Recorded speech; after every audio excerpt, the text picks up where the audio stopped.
En fait, tu as énormément de possibilités. Tu vois, tu as un escalier en plein milieu qui est monumental. En fait, on va créer une petite banquette en arrondi que j'ai dessinée 100% sur mesure. Le haut serait... Les casses. Ah. Vous savez qu'avec ça, tout le monde se fiche de ma tête, hein, n'empêche. Combien de mètres carrés, combien de budget rénovation? Alors j'ai à peu près... Et on a d'autres travaux. Bienvenue sur un nouveau projet Homenext. Aujourd'hui, on est dans le 17e arrondissement, avenue Clichy. C'est un quartier qui est en pleine évolution, où on est à de plus en plus de projets. Donc là, on est en rendez-vous avec Anastasia, qui est l'architecte qui s'occupe de ce projet, et de Fatmir, qui est l'entrepreneur général du bâtiment. On a rendez-vous sur place pour le début du projet. Donc ça commence dans une semaine, mais on doit regarder les derniers éléments et les dernières finitions pour pouvoir commencer ce projet. Donc ce qui va être intéressant, c'est que c'est un projet qui est un espace atypique, c'est-à-dire que c'est un duplex sur 60 mètres carrés avec une hauteur sous plafond à l'étage qui est un peu plus basse. Donc l'objectif d'Anastasia, ça va être vraiment de pouvoir optimiser et de reconfigurer le bien. Et c'est un projet qui nous vient de Joachim, qui travaille justement chez Espace Atypique. Donc le projet porte bien son nom et on va voir ce que ça donne tout de suite. On se retrouve avec Anastasia. Anastasia, ça va? Ça va et toi? Content de débuter ce projet. Donc là, on vient de sortir du rendez-vous avec Fatmir et Anas. On a pu également filmer pour montrer déjà toutes les dernières modifications qu'il fallait faire, les derniers points techniques de tout le projet. Donc Anastasia, est-ce que tu peux nous rappeler quel est le projet dans les grandes lignes, s'il te plaît? Donc ici, on est dans un 60 mètres carrés très atypique en plein milieu du 17e arrondissement de Paris. On va faire une rénovation pour le coup qui est totale. Okay. C'est vrai que l'appartement, là, on va vous présenter un peu la façon dont il est aménagé, mais ça va plus du tout être la même chose après. Et voilà. Ok. Et en termes de chiffres, combien de mètres carrés, combien de budget rénovation dans les grandes lignes? Alors j'ai à peu près 60 mètres carrés puisque du coup vous allez voir que l'étage est sous comble avec des très belles poutres apparentes d'ailleurs. Et on a à peu près 80 000 € de travaux. Donc c'est un projet qui est plutôt bien, okay. Avec un beau budget, même si on est toujours un peu serré forcément. Mais ça permet de faire des petits aménagements quand même assez chouettes. Ok, et on va faire un petit home tour de toute façon. Et dernière question avant de commencer le home tour, quelle était la plus grosse problématique? Parce que c'est un espace qui est atypique. Comment on peut apporter du charme sur ce type de projet, sachant que voilà, il est particulier d'un point de vue aménagement? Je pense qu'on va faire le home tour, ça va être plus facile pour voir. Donc je déjà, t'expliquerai plus point par point. Est-ce que tu peux nous présenter déjà cette première pièce? Qu'est-ce que c'est? C'est le salon, c'est la cuisine? Qu'est-ce que ça va être? Eh ben, ça a été un peu un sujet de discorde avec les clients. Quand ils vont voir ça, ils vont me tuer alors qu'ils sont très sympas. Mais non, en fait, c'est il y a eu plusieurs aménagements possibles. En fait, on a l'impression quand on voit un espace comme ça très atypique où tu vois, tu as un escalier en plein milieu qui est monumental, une cuisine exiguë, tu te dis mais qu'est-ce que je vais faire comme aménagement? Et en fait, tu as énormément de possibilités. Donc même moi, j'étais on fire là-dessus. Donc en fait, la principale problématique, donc, comme je disais, c'était ce gros bébé ici présent qui est un escalier de type chantier, qui n'est pas hyper glamour quand on veut faire de l'architecture intérieure, et qui est quand même placé en plein milieu. Et en fait, quand tu rentres, parce que du coup, Gilles, là où tu es, c'est vraiment la porte d'entrée, donc tu le vois en premier lieu. Et en fait, comme tu vois, il prend beaucoup d'espace, tu ne sais pas trop comment aménager. Donc moi, j'avais pensé en fait modifier la cuisine qui est là, la balancer ici pour faire tout un escalier, intégrer une vraie pièce architecturale, tu vois. Où quand tu rentres, tu te dis « Ah ouais, genre c'est pas con d'avoir pensé à ça ». Et au final, c'est pas ça qu'on a choisi. Voilà, donc en fait, on va laisser à peu près comme c'est dans l'aménagement global. Et donc cet escalier va juste être remodifié pour des raisons de coût. Donc en fait, on va venir l'habiller ici, on va venir mettre un joli garde-corps très contemporain. On va retravailler toutes les marches. On va les plaquer dans un beau bois, parce que là, c'est du triplis, ce qu'on appelle, c'est pas très joli. Comme tu peux voir, là, voilà, c'est du contreplaqué, en fait. Donc ça peut donner un charme, mais c'est pas celui qu'on veut dans l'appartement. Voilà, on va le recouper, le pousser. Enfin, on va faire plein de modifs pour qu'il soit un peu moins oppressant, en fait, dans la pièce. Et on va venir, en fait, travailler tout de même une pièce architecturale qui est, du coup, une estrade qui va, en fait, passer tout au fond ici. Donc, tout en bas, tac-tac, qui va revenir en L. Parce que là où tu es, il y aura la salle à manger. Ok. Et ce que tu m'expliquais, ce qui est intéressant parfois, c'est que quand il y a un défaut, on va essayer de le cacher. Sauf que là, c'est vraiment l'atout charme. Mais en même temps, ça peut être aussi un défaut parce qu'il prend beaucoup de place. Donc là, tu as essayé de tourner cette pièce autour de l'escalier. Et au lieu de peut-être l'enlever pour en remettre un, ce qui peut coûter très cher, plutôt le réhabiller et être un peu plus intelligent et stratégique pour le retaper. Exactement. En fait, en archi, même les clients, quand ils achètent un bien, ils se disent « Ah, mais là, il y a ça comme contrainte, là, il y a ça qui ne me plaît pas. » Et nous, en tant qu'architecte, on vient, on dit « Mais non, justement, la contrainte devient un peu cette mise en valeur de l'appartement. » Donc oui, en effet, on tourne tout autour de lui. Et en fait, aussi, on a un style ici un peu type loft, très méditerranéen aussi, un peu dans l'ambiance. Donc en soi, il est blanc, il rappelle ce côté un peu industriel aussi, donc c'est pas forcément gênant. Ok. Tu m'aurais dit, je veux un typique haussmannien très parisien, je Ouais, t'aurais là, dit, ça bon, aurait ça, été. on vire, tu vois. Et je, Mais je voilà. reviens juste sur un point. La cuisine actuellement est ici. Comme tu l'as expliqué, on a hésité à la mettre ici. Tu peux me redire ce que tu as conseillé aux clients par rapport au fait qu'en effet, c'était peut-être pas forcément conseillé de la mettre aussi loin des arrivées d'eau parce que les arrivées d'eau se trouvent tous ici, Ouais, notamment par rapport aux canalisations. Parce que c'est des points que les canalisations, souvent les gens ne connaissent pas, les problématiques de plomberie. exactement. Tu peux réexpliquer voilà, Ouais, l'importance d'avoir des branchements, alors, etc. en fait, ici, déjà, premier lieu, l'évacuation, enfin, l'alimentation d'eau, elle est ici. Donc, elle vient de l'extérieur, ce qui est quand même très atypique pour le coup. Elle passe partout dans le plafond, là, Une tac, baguette. tac, tac, tac, et elle descend. Et après, elle va dans la salle de bain qui est juste derrière. Et donc, ici, quand on a une évacuation dans un angle, je ne peux pas mettre ma cuisine, par exemple, à l'autre bout de l'appartement, là-bas, ou là-bas. Parce que du coup, je suis à l'opposé. Et en fait, quand on a besoin d'alimentation d'eau, on a aussi besoin d'une évacuation et donc d'une pente pour que du coup l'eau s'écoule correctement et que ça ne se bouge pas. Et donc ici, je pouvais quand même la mettre sous l'escalier, même si ça déportait un peu loin l'évacuation, mais je pouvais réussir à avoir cette pente grâce à l'estrade que j'allais créer. Et le fait qu'il y ait pas mal de petits allers-retours là Ouais, comme c'était ça, trop au compliqué. niveau des coudes et tout ça, c'était pas trop compliqué? Les coudes, ça va parce qu'en fait, pareil, comme j'ai l'estrade, je pouvais couper droit. Et c'est quoi un coude pour ceux qui connaissent Un pas? coude, c'est, alors si on prend un ici, bah, typiquement si on prenait ça, la baguette, si on la remplaçait par une évacuation, là j'ai un coude. Ok, donc En un fait, c'est coude, c'est un quand il y a angle. un arrondi. C'est un Un angle ou angle. un arrondi en fait. Et donc tout ça, ça va, en fait, toute la crasse un peu va venir se boucher, elle va taper dedans en fait. Donc ça va s'agglutiner. Donc plus t'as de coude, Plus il y a de risque de plus il y plomberie a à de risque de moyen long terme. plomberie. C'est ça. Et pareil pour les toilettes, c'est pareil. Ok. Tu peux nous montrer rapidement déjà juste cette première pièce, Ouais, à quoi ça ressemble sur vas-y, les plans rapproche-toi. que tu as pu faire? Alors, donc comme je disais, on rentre ici. Et là, on trouve du coup notre grande estrade avec l'escalier qui a été revu. Donc ici, on a l'estrade, la banquette, salle à manger, l'escalier. Et ensuite, on vient juste apporter en fait un peu de déco en créant des niches pour optimiser l'espace et du coup créer tout un vaisselier en fait ouvert en dessous. Ça Voilà. va être Et magnifique. si je tourne, hop. Et là, la Ici, du coup, cuisine. la cuisine qui va être légèrement modifiée par rapport à son emplacement, mais je vais y venir.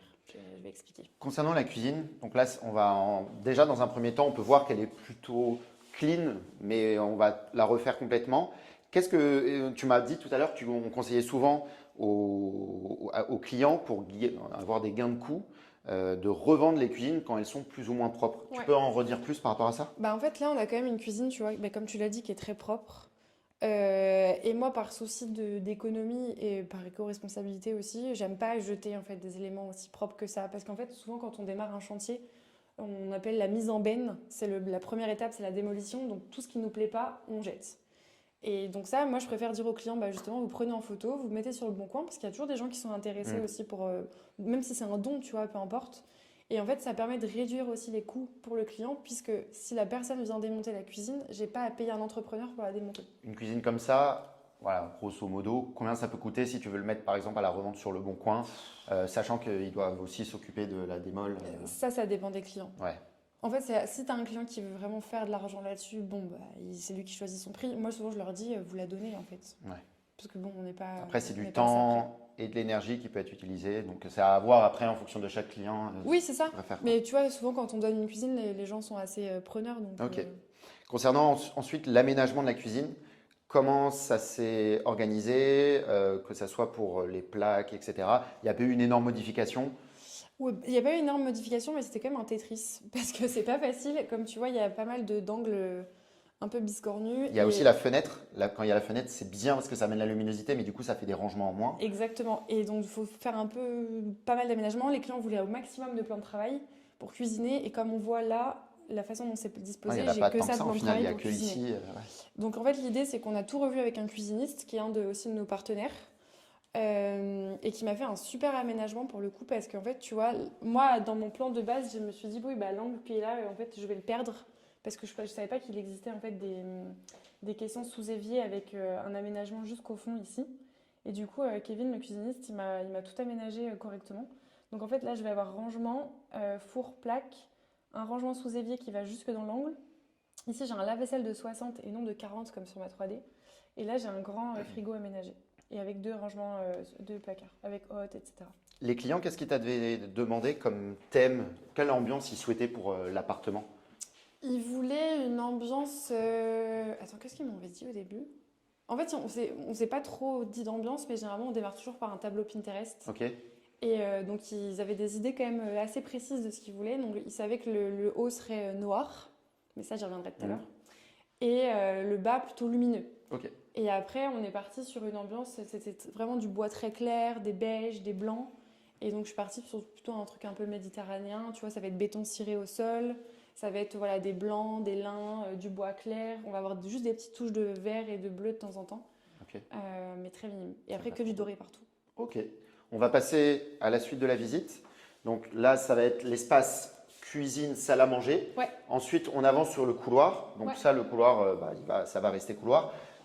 Comment, tu vois, là, ça, c'est pas forcément très beau. Comment on va aménager déjà, rien que ce mur? Là, ici, il y a des rangements. Comment on peut retravailler cette entrée, sachant que voilà, les entrées, ça peut être considéré comme une perte de place, Ouais. mais il faut l'optimiser. Qu'est-ce que tu conseilles en règle générale de faire pour En fait, pour là, ça? on a de la chance parce qu'elle est assez profonde. Tout est Ok. relatif en termes de profondeur, mais on a quand même un beau passage, je crois, qui fait 120 ou 140. Ouais, donc c'est bien. Donc, c'est plutôt bien. Donc, tu as la place de mettre un rangement, en fait, sur un des côtés.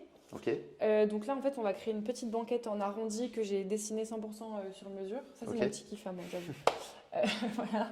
Et après, je mets une étagère, petite mise en scène un peu mimi, parce qu'en fait, tu vois, cette entrée, elle est quand même au cœur de l'appartement, parce qu'elle est visible à droite, elle est visible de la chambre, elle est visible de la salle de bain, Et c'est la etc. première chose qu'on voit quand on rentre, parce qu'au final, la porte s'ouvre de ce côté, donc c'est pas le salon qu'on voit en Exactement, premier, tu vois c'est ici. cet angle-là, Exactement. avec également la cheminée dès le début. Exactement. Et du coup, tu vois, juste ce que tu viens de décrire, c'est hyper important. Ok. C'est de travailler justement chaque point de vue. Donc en fait, c'est pour ça que nous, dans nos dessins d'archi, moi j'essaye de travailler tous ces points de vue-là. Donc la porte va être travaillée, celle-ci aussi, Ok. et cet espace-là aussi, pour que de n'importe quel espace où je suis dans l'appartement, tout On soit, ait un point de vue, voilà, un axe. que ton regard soit toujours activé.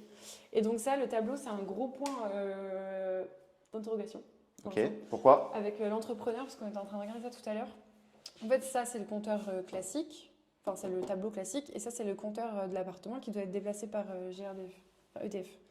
Et ça va être un peu technique de le déplacer, parce que moi, j'aurais le mettre là-bas. Sauf qu'avec tous les câbles, machin, on ne sait pas trop comment on va faire. Ouais, il faudra voir au fur et à mesure C'est ça. du Sauf chantier comment s'organiser. que l'entrepreneur disait qu'il fallait un tableau toute hauteur, sauf que moi, j'aime pas. Visuellement, je n'aime pas du tout, puisque ça va pas aller avec ma petite mise en scène et tout. Donc, on va voir. Pour l'instant, il faut qu'on regarde et qu'on chiffre un peu plus. Et on a déjà un compteur Linky, mais qui est situé Dehors. dans les parties communes. Ouais, Donc ça, mais qui c'est est juste bien derrière. au final, parce que ça permet que ça soit un peu caché, parce que c'est pas forcément très Bah, beau les compteurs Linky. En fait, c'est bien et pas bien parce qu'il est relié à ça. Ok.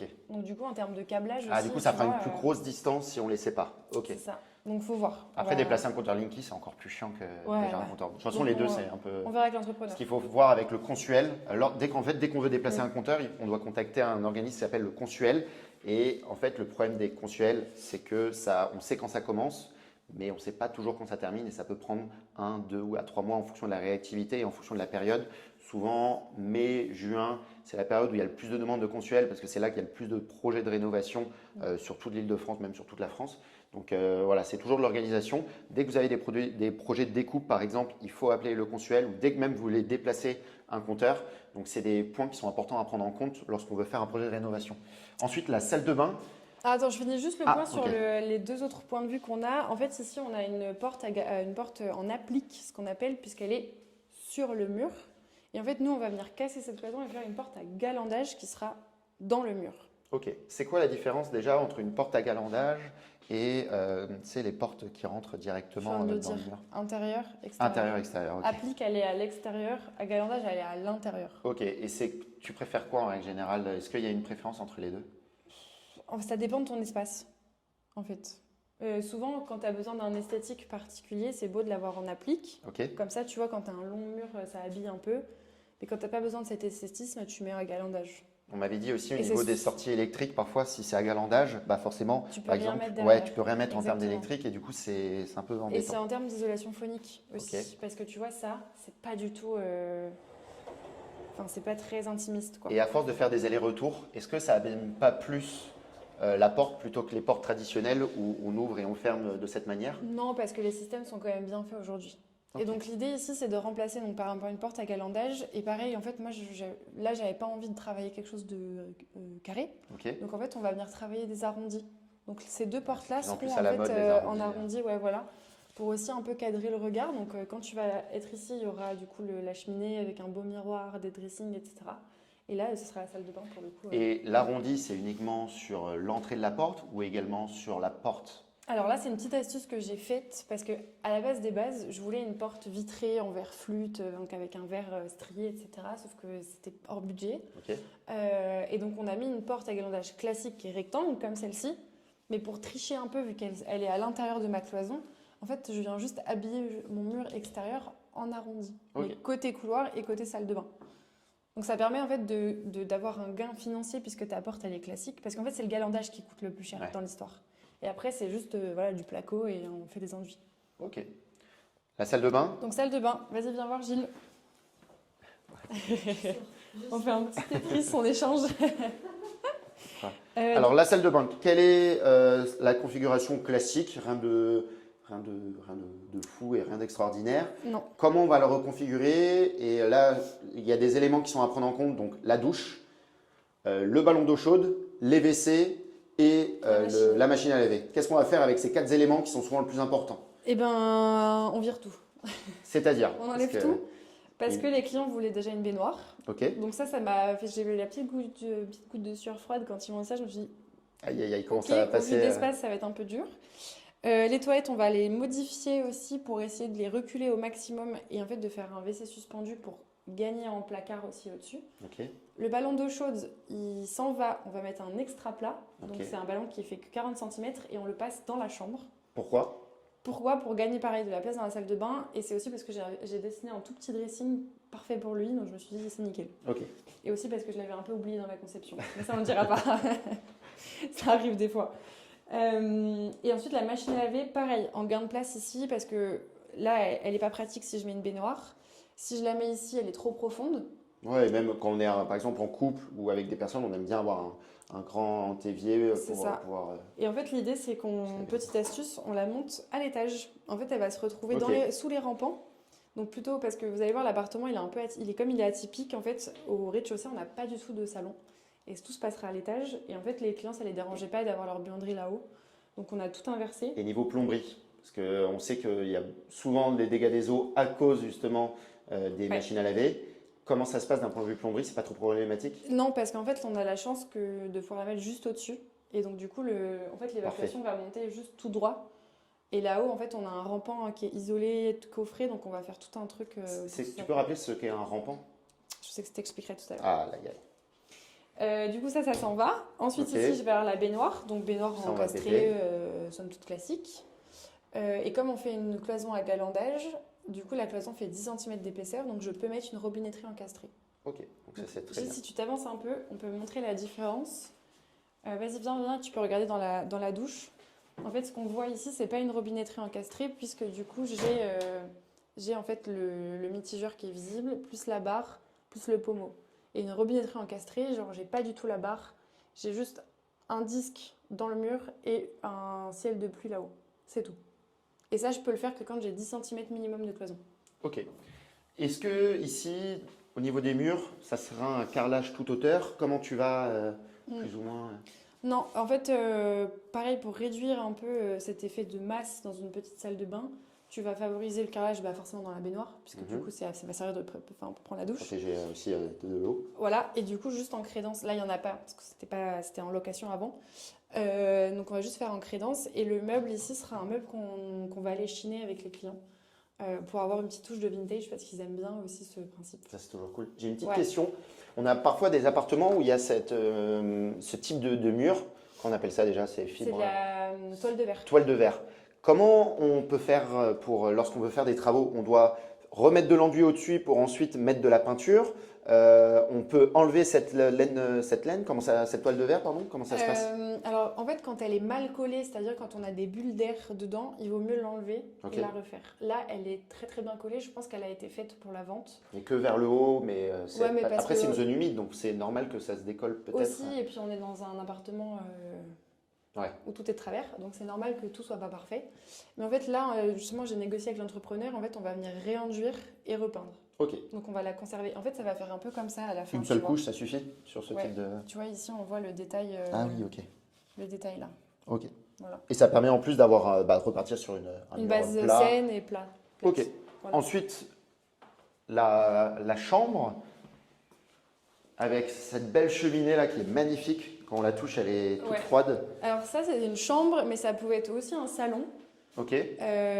Puisqu'on a conseillé aussi en fait aux clients de faire plutôt l'espace jour sur ce plateau et l'espace nuit plutôt au-dessus. Et en fait, les clients ne voulaient pas parce que là-haut, ça crée des chambres en enfilade et que quand tu reçois de la famille ou si tu veux un bébé, etc., et ben, c'est un peu plus compliqué. Donc là, ça reste une chambre pour le coup, comme c'était à l'époque. Comment ça va être configuré? Parce qu'il y a la cheminée qu'il faut absolument garder, mais du coup, ça bloque un peu la configuration. Exactement. Comment tu veux la… Il fait super froid dans l'appartement. Là, je vais avoir un lit king size donc de 1,80 m, donc c'est très grand. Pareil, quand tu fais des plans, moi les clients, quand j'ai mon lit, il arrive ici, là j'ai un placard là, je me suis dit ok, il me reste 50 pour passer. Donc je les ai prévenus que ça allait être un peu exigu de chaque côté, tu peux pas passer, donc tu te jettes dans ton lit. Mais ça, ils sont ok. Et c'est eux qui me l'ont demandé, parce qu'en archi, sinon, j'aurais jamais fait ça. Donc ça, c'est toujours des petits trucs à préciser. Et donc je vais avoir en fait un lit pont, c'est-à-dire que je vais avoir des placards à gauche et à droite et qui se rejoignent au milieu. Donc ça crée une espèce de petite niche. Et d'autres rangements. D'autres rangements, parce qu'ils en ont besoin de beaucoup. On aura des niches aussi de chaque côté, c'est-à-dire qu'une fois que tu es dans ton lit, tu peux passer juste ta main, poser ton téléphone, le brancher, éteindre, allumer. Tout est intégré en fait. Voilà. J'ai une petite question parce que, en effet, un leaking size c'est top, mais quand on a une petite surface ou une petite chambre, ça peut être embêtant. Et le fait d'avoir par exemple cette porte, comment on va faire si on l'ouvre et qu'il y a le lit, ça veut dire qu'on doit l'ouvrir jusque-là? Comment ça va se passer? Alors il y a plusieurs solutions. Là, la porte elle est très belle, c'est une haussmannienne elle est ancienne. magnifique. Et du coup, moi j'aimerais bien la retourner. Pour du coup l'ouvrir dans l'autre sens. Donc ça s'ouvre de ce côté-là et que ça n'empiètre pas sur la chambre qui est plus J'étais en train de réfléchir, mais oui, c'est ça. Ouais. Ou soit on met une porte, pareil, on applique côté intérieur, mais du coup tu perds des dressings. Mais moi l'idée c'est juste de la tourner. Ok, donc ici c'est du full sur mesure. Full sur mesure. Pareil ici. Non. Non, c'est pas du sur mesure. C'est du semi-sur mesure. C'est quoi la différence entre du sur mesure et du semi-sur mesure? Le sur mesure, c'est que par exemple en termes de largeur, là de chaque côté il me reste 38 cm. Donc 38, il n'y a pas de placard du commerce qui existe pour faire ça. Et alors qu'ici, je peux mettre des placards de 75 et 100 de chez Ikea. Ok. Et en fait, moi, j'aime bien faire ça parce que déjà, ça coûte moins cher. Les clients choisissent la configuration intérieure. Donc, ils peuvent mettre des penderies, des tiroirs. Tout est propre, c'est nickel. Et après, je fais juste mes portes sur mesure et c'est fini. Ouais, tu fais un petit mix en fait avec le meilleur de chaque. Le fait qu'il y ait le radiateur qui soit ici et que on va mettre les rangements semi sur mesure, on peut le déplacer facilement. Ça se passe comment quand c'est un radiateur électrique, donc ça, il n'y a aucun problème. En fait, c'est juste une sortie de fil à faire. Donc, il va aller derrière la porte, pour le coup. Et donc là, vraiment, j'aurai un grand dressing avec ici mon petit espace pour mon chauffe-eau. Là où tu es, il y aura des petites étagères pour ranger des bouquins, etc. Et favoriser justement cette circulation jusqu'au dressing, pour pas avoir un angle c'est très carré. Voilà. D'où les arrondis qui sont pas mal sur les projets. Et si tu reviens par là et que tu filmes du coup plus vers la fenêtre, en fait sous la fenêtre je vais mettre une banquette qui va permettre d'avoir ce petit coin un peu aussi boudoir, un peu lecture où on peut se poser. Et en face le même dressing. Donc ça fait un peu dressing monsieur madame, inversement. J'ai une question sur tous les fenêtres de l'appartement. On les garde, on les change parce qu'on a quand même sur un appartement, on a toujours la problématique des DPE. Sur ce projet, est-ce qu'on change les fenêtres ou on les garde? Non, on les garde parce que c'est du PVC, double vitrage, qui est très bien. Mais par contre, petite spécificité, comme en fait, dans l'autre côté, on met une estrade et ici, on met une banquette, il y a des normes à respecter. C'est-à-dire que en fait, tu dois pouvoir, quand tu montes dessus, ne pas passer au-dessus. Et donc là, comme on voit, en fait, le garde-corps, il est assez bas, il est ici. Donc on va venir rajouter en fait une tige en métal un peu plus haute pour éviter de basculer du coup. Et un autre point aussi, c'est qu'elle est en double vitrage, elle est aux normes et elle a aussi une grille d'aération. Et parfois, on a des clients qui ne veulent pas modifier les fenêtres, mais si tu n'as pas la grille d'aération, elle n'est pas considérée comme bonne pour le diagnostiqueur et donc forcément, ça va diminuer la note DPE. Mais tu peux ajouter une grille après. C'est ça. Tu n'es pas obligé de changer toute ta fenêtre. C'est ça l'avantage. Voilà. Est-ce que tu veux que je te montre l'étage? Allez, let's go. Allez, c'est parti. Vas-y, je te suis. Donc, on va d'abord montrer le bas qu'on a montré. D'abord le bas. Donc, Ok. à quoi ça ressemble la salle de bain et la chambre qu'on vient de regarder? Alors, la salle de bain elle va être comme ça. Hop, le temps que ça charge. Tac. Donc, un carrelage en mode chevron. Ok. Donc, tu vois. Et là, rangement. Et Ça va être magnifique. voilà, tout simple. Et la chambre avec tous les Et la chambre rangements avec tous les rangements. sur Donc, on a mesure. dressing là, dressing là et dressing tout autour. Ok. Et Et la petite porte, et spécificité, là, l'arrondi. voilà, c'est qu'on va avoir du carrelage en tête de lit. Ok. Et ça, on n'a pas souvent l'habitude d'en faire, mais ça va être très très beau. C'est un choix du client, c'est C'est toi un qui choix l'as des conseillé? clients, ouais, Ok. exactement. Et moi, j'étais assez fan, donc j'étais complètement d'accord. Mais ça, vous verrez ça plus tard. Et un beau miroir au-dessus La de cheminée. la cheminée. Et après, on va passer à l'étage qui a une toute autre ambiance. Attends, je vais essayer de remettre droit parce que une main, je galère. Hop. Qui est plutôt très sombre, très noir pour le coup, avec un parquet blanc. Où là, ça va être tout le salon. Et l'idée, c'est en fait, c'est de séparer la pièce en deux plus tard pour ici faire une chambre d'amis, d'enfants, peu Ok. importe. Voilà. Est-ce que le noir, parce que le noir c'est une très belle couleur, mais ça peut aussi assombrir une pièce. Comment vous avez fait pour essayer d'assombrir un minimum la pièce? Qu'est-ce que tu en as pensé de mettre du noir en haut du duplex? Ça m'a pas chagriné plus que ça, mais c'est juste qu'il faut qu'on choisisse sur place pendant le chantier en fait la bonne nuance. Parce qu'ils veulent pas que ce soit trop sombre non plus, donc ça sera pas un vrai noir, mais plutôt un anthracite. Ok. Et donc il faut qu'on choisisse sur place. Gris anthracite plus que noir du coup. Exactement. Ok. Avec avec quand là, même un des beau papier murs peint. où il y a du papier peint. Waouh, il est magnifique. Ouais, c'est un papier peint anglais, Ok. marque anglaise. British. Ouais, tout à fait. Joachim qui nous a, on va dire, présenté l'appartement et en plus anglais, donc ça fera un Bah petit, voilà, petit clin un d'œil petit pour clin lui. d'œil. On regarde à quoi ça ressemble du coup? Allez, viens, je t'emmène. Emmène-moi. Là, Anastasia, c'est vrai que quand on monte, on peut se cogner facilement. Il y aura quelque chose qui sera fait par rapport à ça ou pas? Alors oui, si tu te remets justement en dessous, Ouais. en fait, Mathéo, il a un peu la taille, on va dire, standard. C'est que, en fait, là, en effet, la trémie, elle n'est pas du tout à sa place. Ok. Parce qu'en effet, ta tête tape, pardon. C'est quoi Ça- une trémie aussi? La trémie, c'est en fait cet espace-là Ok. de l'escalier. Et en fait, ce qu'on appelle ta hauteur, c'est ce qu'on appelle une échappée. Une échappée. Ouais. Ok. Et donc, en fait, l'idée, c'est que là, l'escalier, il a été mal conçu. Donc, on va venir pousser cette trémie, on va venir l'ouvrir au maximum pour du coup pouvoir passer sans se taper la tête. Et ça se fait facilement parce qu'il peut avoir un côté structurel, donc ça peut engendrer des plus gros coups. Comment ça se passe exactement? En fait, là, on peut parce que Ok. vous savez qu'avec ça, tout le monde se fiche de ma tête, hein, n'empêche.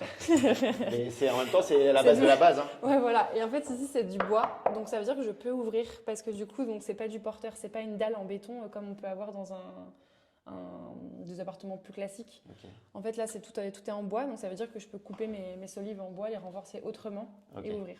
Ça me fait penser au sketch du Palmal Show, justement, où il tape, il dit c'est porteur, c'est pas porteur. Et c'est vrai que c'est Voilà. un peu souvent ce à quoi on pense directement pour les agents immobiliers ou même architectes. Ouais. C'est un peu la caricature en mode c'est porteur, c'est pas Ça va porteur. devenir un running gag sur YouTube. Faut aller voir nos autres vidéos pour savoir. Et donc, ici, on arrive dans le clou du spectacle. Parce que C'est vraiment la pièce maîtresse C'est trop, et en trop même temps belle. qu'il y a le côté atypique. c'est Donc ça. il y a un potentiel de dingue, mais je pense qu'il n'y a pas tout le monde qui arrive à se projeter dans ce type de surface et d'espace. Mm. Comment qu'est-ce que tu vas faire exactement? Alors, ici, pour le coup, donc en effet, tu vois, les poutres, elles sont pas, pareil, encore faut une se fois, à la baisser. bonne hauteur. Mais bon, c'est l'atypique, donc c'est ce qu'on aime. Donc on les casse? Non, Ah, non, heureusement que non. on les touche pas. Donc, comme on va retravailler un peu l'escalier, tu vois, il va se décaler un tout petit peu. Donc là, en fait, on va avoir le premier espace qui est le salon. Ok. Et en fait, c'est une bonne idée d'avoir mis le salon plutôt ici, puisque c'est une pièce où on est souvent assis, où on a envie d'être un peu rabattu. Donc, c'est pas très grave d'avoir la poutre. Ok. Donc ici, on aura le canapé, avec une grande bibliothèque et un grand dressing pour cette partie-ci. Tous les sous-pentes, donc c'est ça que je te expliqué tout à l'heure. Une sous-pente, c'est ça. La pente, elle est là. Et ta sous-pente, c'est ici. Donc ça fait pas partie des lois Carrez, par exemple, Ok. quand tu achètes un appartement. Tu peux réexpliquer ce qu'est la différence entre une surface au sol et une surface carrèze? Alors la surface au sol, c'est ton plancher, donc qui va de ce mur-là jusqu'à ce mur-là. Et une loi Carrez, c'est, moi je fais à 1m80, donc je suis à peu près dans la norme, entre guillemets. Et du coup, c'est jusqu'à la hauteur à laquelle moi je peux arriver. Donc c'est-à-dire que cet espace-là ne compte pas, mais cet espace-là compte parce que c'est ce qu'on appelle un espace vivable. Voilà. classique. Et ce qui a le plus de valeur en IMO, c'est lorsqu'on compte la surface Carrez. Donc c'est souvent ce qui est le plus le pris en compte. Et quand on a une différence entre une surface au sol et une surface Carrez qui est importante, on a un projet actuellement où on a cette problématique à Ivry-sur-Seine, et ben, il faut savoir pondérer pour calculer le bon prix au mètre carré lorsqu'on veut faire par exemple une estimation. Et donc c'est une problématique supplémentaire mais qui est importante à prendre en compte lorsqu'on veut estimer un projet.